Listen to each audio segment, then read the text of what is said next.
Recently, a certain sweater has taken the world by storm when it was worn by Ryan Gosling in the recent movie Project Hail Mary.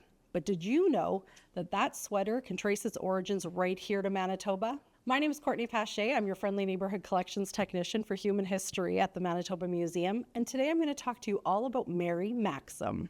In Sifton, Manitoba, 30 kilometers north of Dauphin, the McPhedrans, Willard and Olive, founded a company that they called Sifton Products.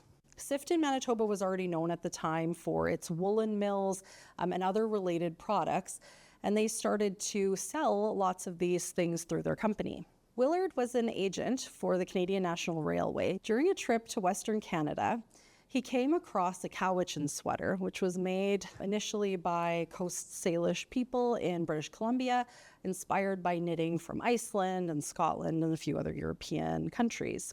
He brought this sweater back to Sifton, Manitoba, and there, one of the local residents, a woman named Mary Maxim, took the pattern on the sweater and transposed it onto graph paper so that it could be reproduced. So Mary Maxim was Ukrainian, and she was inspired to create the patterns based on Ukrainian cross-stitch patterns. Shortly after marketing these knitting patterns, the McPhedrans decided to change the name of their company. So it went from being Sifton Products to Miss Mary Maxim, inspired by the person who had grafted that first pattern. And then finally in 1954, they settled on Mary Maxim. They were trying to capitalize on the personal touch of companies like Betty Crocker, which were seeing a lot of success at the time. Mary Maxim's sweater patterns became incredibly popular because they were fairly quick and easy to knit. They were done in a very chunky weight of yarn on thick needles, which made them fast work.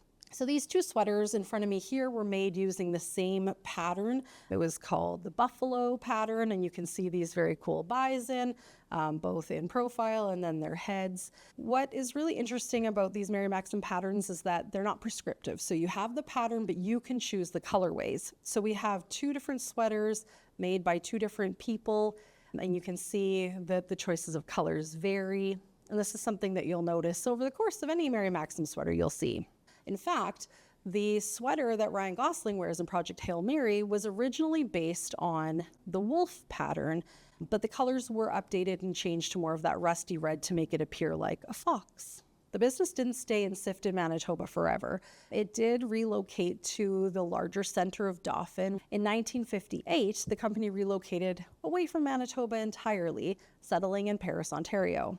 Mary Maxim is still operating and is still a family-run company. Congratulations, McPhedrans. The Manitoba Museum has been the very lucky recipient of donations of Mary Maxim sweaters, hand-knit lovingly by various people over the years. Most of our sweater collection dates to the mid-1950s.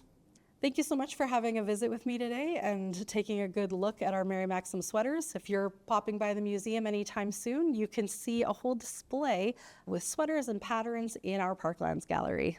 Have a great day.